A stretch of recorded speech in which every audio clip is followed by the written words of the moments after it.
Sementara itu pemirsa, perayaan Cap Gome di Pulau Kemaro pada tanggal 22 hingga 23 Februari 2024 persiapannya sudah menjalan sampai 90%, di mana panitia akan memasang jembatan ponton untuk menghubungkan dermaga Bogasari dengan Pulau Kemaro.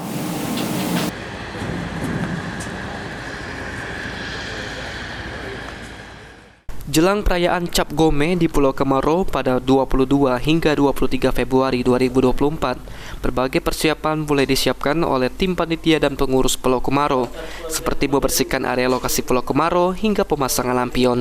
Disampaikan oleh Humas Panitia Cap Gome Pulau Kemaro, Cik Harun, persiapan untuk perayaan Cap Gome saat ini sudah berjalan sekitar 90%.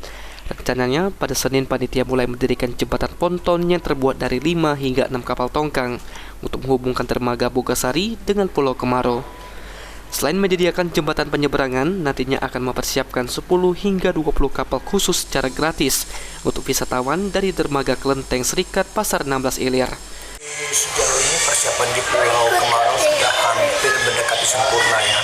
Kalau kita persentase itu sudah mendekati 90, dan kita anggap kalau sudah 90 itu besok tongkang sudah terpasang.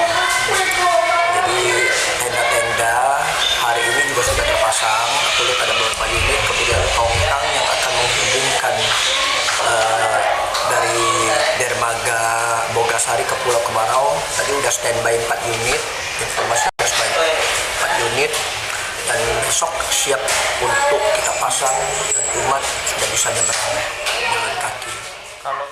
Ditambahkan oleh Harun, apabila pemasangan tongkang sudah selesai pada Senin, secara tidak langsung akses ke Pulau Kemaro sudah mulai dibuka untuk umum. Nantinya, selama perayaan Cap Gome, wisatawan akan dihibur dengan pertunjukan barongsai dan kesenian tradisional Tionghoa. Eki Saputra, PAL TV.